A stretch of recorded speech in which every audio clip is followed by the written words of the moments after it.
Balanza de pagos.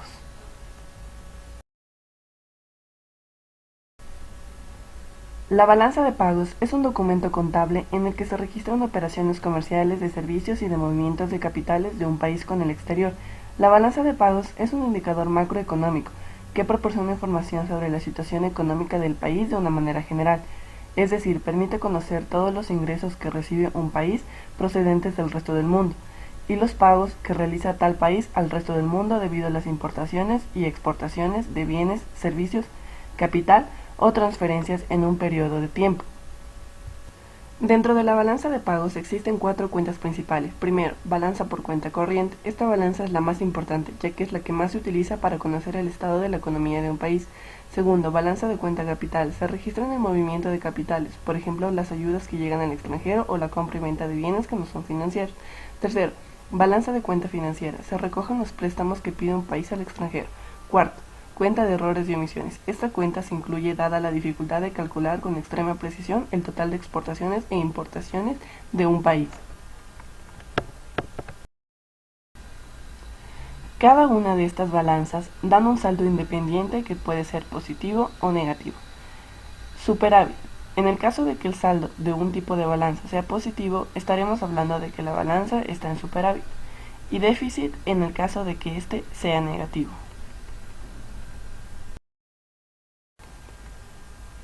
Sin embargo, no se busca el equilibrio de cada una de estas balanzas por sí solas, sino el equilibrio global de la balanza de pagos.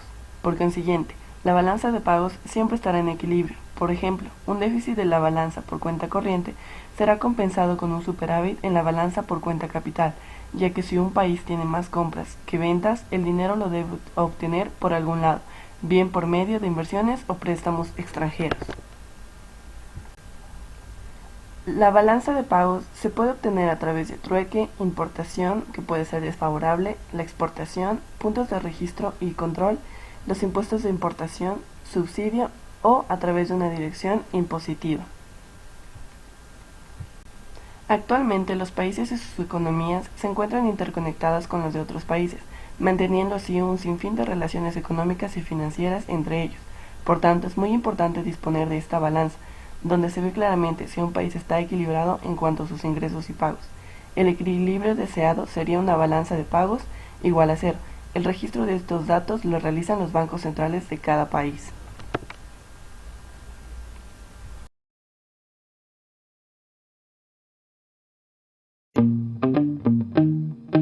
Hoy en día, todos los países del globo terráqueo están interconectados porque mantienen un sinfín de relaciones económicas y financieras entre ellos. Las operaciones monetarias que se producen entre un país y el resto del mundo en un determinado periodo se recogen en la balanza de pagos. Pondremos en los platillos de la balanza 2 conceptos. El dinero que gana un país gracias a las exportaciones o a los ingresos por préstamos e inversiones al extranjero se registra en datos positivos. Estarían en un platillo de la balanza. El dinero que un país gasta en el extranjero, como las importaciones o la inversión exterior, se registra como datos negativos. Pondremos estos datos sobre el otro platillo de la balanza y veremos hacia dónde se inclina. Esto nos indicará cuál de las cifras es superior, la negativa o la positiva. Existen muchos tipos de intercambios. Por ese motivo, se distinguen 3 tipos principales de balanza. A. La balanza por cuenta corriente. En ella se incluyen pagos que ese país hace a un país extranjero a cambio de mercancías, servicios, trabajos. B. La balanza por cuenta de capital. Aquí se registran las ayudas que llegan del extranjero, así como la compra y venta de bienes no financieros, terrenos, instalaciones. C. La balanza por cuenta financiera. En esta se recogen los préstamos que pide ese país al extranjero, o las inversiones, depósitos y similares que los países extranjeros efectúan en este territorio. Cada una de estas balanzas da un saldo independiente que puede ser positivo o negativo. En términos más técnicos, si el saldo de un tipo de balanza es positivo, se dice que esa balanza está en superávit. En el caso de saldo negativo, se dice que la balanza está en déficit. Lo que buscaremos no es el equilibrio de cada una de estas balanzas por sí sola. Es decir, no buscaremos que estas tres balanzas tengan sus dos platillos a la misma altura entre sí, pero sí buscaremos que la inclinación que presenta una de las balanzas compense la que presentan las otras dos, o que dos de ellas compensen a la tercera balanza. Veámoslo de forma más concreta. Cuando un país compra más de lo que vende, es decir, gasta más fondos de los que dispone, tiene que financiar la diferencia con préstamos. Es decir, cuando la balanza por cuenta corriente es negativa, será necesario convertir en positiva la balanza financiera. Volviendo a esos términos técnicos, si existe un déficit en la balanza por cuenta corriente y en la de capital, buscaremos el equilibrio con un superávit en la balanza financiera. Por el contrario, si un país vende más de lo que compra, significa que ese país acumula más riqueza de la que gasta. En ese caso, puede prestar a otros con el superávit generado. A cualquiera que preguntes por el futuro, te dirá que no es adivino.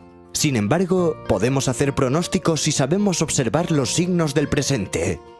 La balanza de pagos es muy útil para lanzarte estos signos. Gracias a ella somos capaces de diagnosticar el estado de la economía en ese momento concreto.